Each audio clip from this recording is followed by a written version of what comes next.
So, with the NBA offseason underway, the first thing up is the NBA draft, and along with a lot of the young men getting their dreams realized to make it to the NBA, there's also, on the underlying side of it, a lot of moves that will be made that night for certain teams to make certain trades to either move up in the draft, make their team better. And today I'm going to talk about 5 players that I think should be moved on draft night to make their team better or create a better situation for their team. Let's talk about it.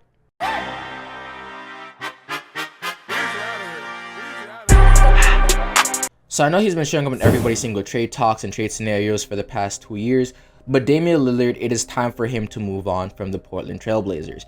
And obviously he won't be doing it himself. He's made it very clear that he's happy in Portland and he wants to stay there. But I think Portland is time to make the decision for your team that you do need to move on. And it's not like you're going to move on with nothing in return. You have somebody like Anthony Simmons that's shown so much potential to be so good in this league, probably maybe even better than Dame, in my opinion. And you have the 7th pick in the NBA draft, and you can use Damian Lillard as a way to probably move up in that draft. And with that being said, you can either use Dame to find another young player to pair with Anthony Simmons along with whatever you get with the 7th pick, or move up in the draft with Damian Lillard as a trade piece. And as of right now, keeping Damian Lillard would only do one thing for this Portland Trail Blazers team, and that is just put them in no man's land again. You're just going to win enough games to probably make the playoffs, and then get knocked out in the first round and you're back to where you started. Anthony Simmons doesn't have the ball in his hands as much as he needs to develop and become as good as he can be.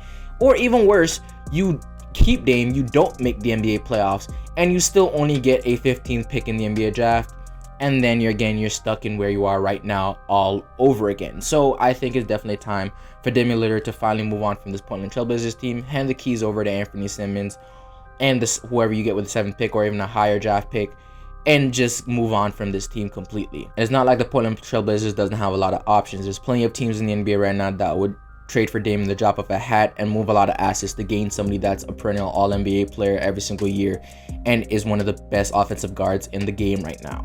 The next player is another guy that's been in trade talks for the past, 2 years too, and that is Bradley Beal.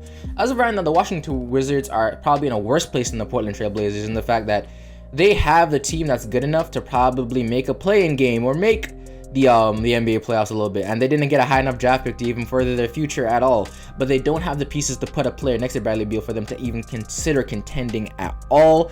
So I think it's definitely time for them to move on, and in this draft is definitely the best time to do it, especially in a draft that I think is this deep.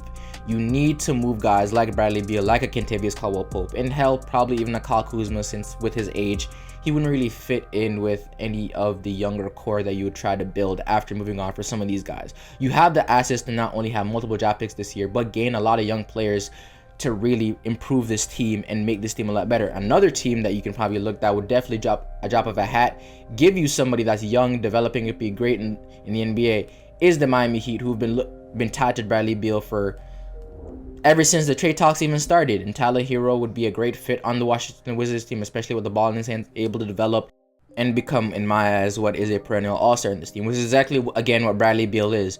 And while you may get a younger Bradley Beal in your eyes, somebody that probably ceiling is only to get as good as Bradley Beal, you'll have a younger version of him, and with the losing seasons that you may have, you can also use that as a way to get better and actually farm certain picks in future NBA drafts. Find the guy that can be your franchise player and build around him with Tyler Hero as a secondary piece to that team instead of being the number 1 guy.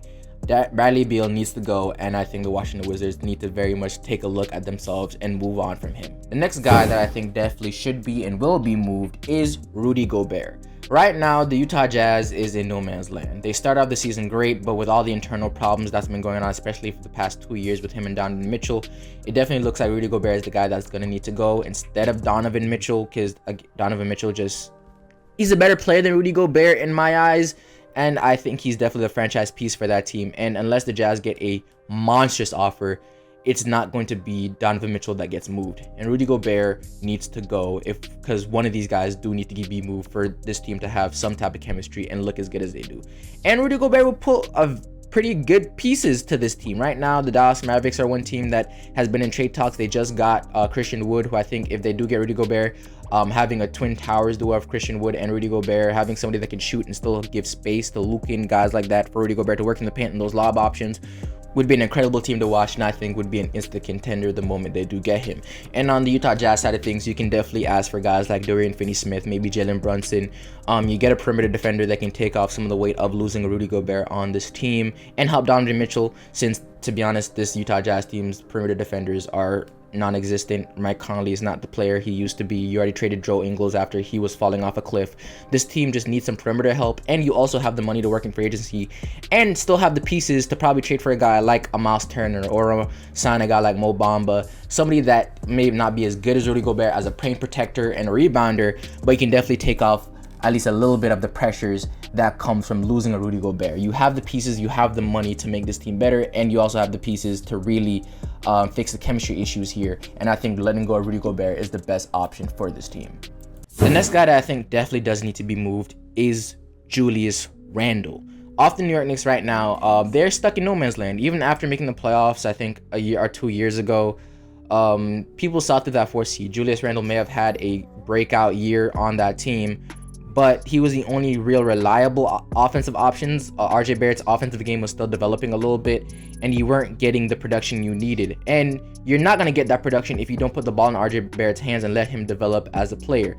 As of right now, Julius Randle, trade stock has dropped dramatically since that season before, and there's very few things you'll probably be able to get from him. And I think we're going to see a jump from RJ Barrett and guys like Obi Toppin on this team that will take away even more touches from somebody like Julius Randle this season and probably make his trade value drop even further. It's the best time to actually trade him now and get some assets back to really improve this team and set yourselves up for the future. You have somebody like RJ Barrett that I think is definitely can become an all-star and all-NBA player in this league. You have somebody like Obi Toppin that has a lot of potential to be one of the better fours in this NBA. Emmanuel Quickley is a guy that I definitely think needs to move up in the starting lineup and become that starting point guard for this team and show what he can do as a floor general. Overall, there's a lot of ways this team can go, and I think letting go of Julius Randle is the best way to really push this team to its full potential. And the last guy I think that definitely needs to be moved on draft night, and I think the best time to move him, is Nikola Vucevic. As of right now with the Chicago Bulls, they're trapped in a place where they're committed to the Zach LaVine, the DeMar DeRozan duo, which is great because right now it says that the Bulls are informing teams that Zach LaVine is about to sign a 5-year max with them, which is cool. You retain a young star in this league. You retain DeMar DeRozan that had a resurgence in his career. Hopefully Lonzo Ball has a fully healthy season next year, who's a great defensive piece for this team. But the number one issue for the Chicago Bulls team last season was their defense, and that primarily is their paint defense, or their defense at the rim. And Nikola Vucevic simply provides none of that.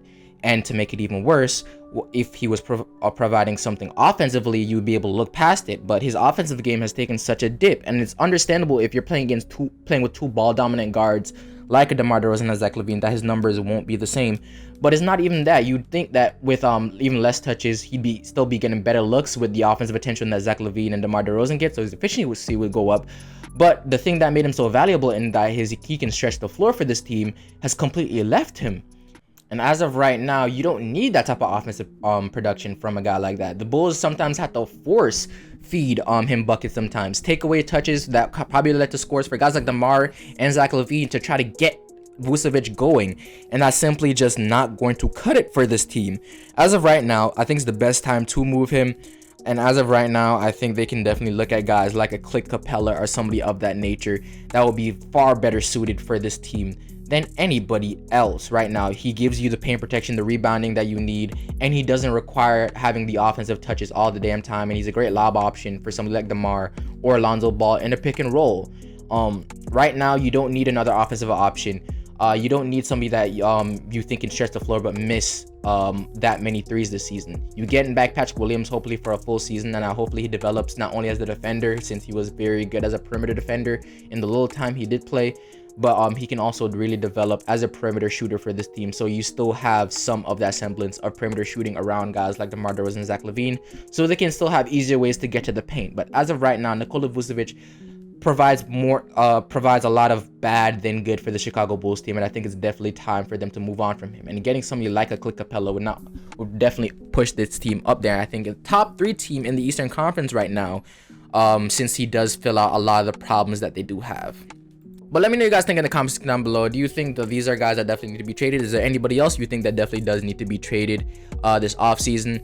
But with that being said, this is FLB. Here are 2 videos I think you'll definitely like from me. One of them is talking about why this is a crucial offseason for the Miami Heat, and the other one is probably either my most recent video or talking about why Jalen Green is going to take over this next season. But with that being said, this is FLB. That's my time, and I'm out.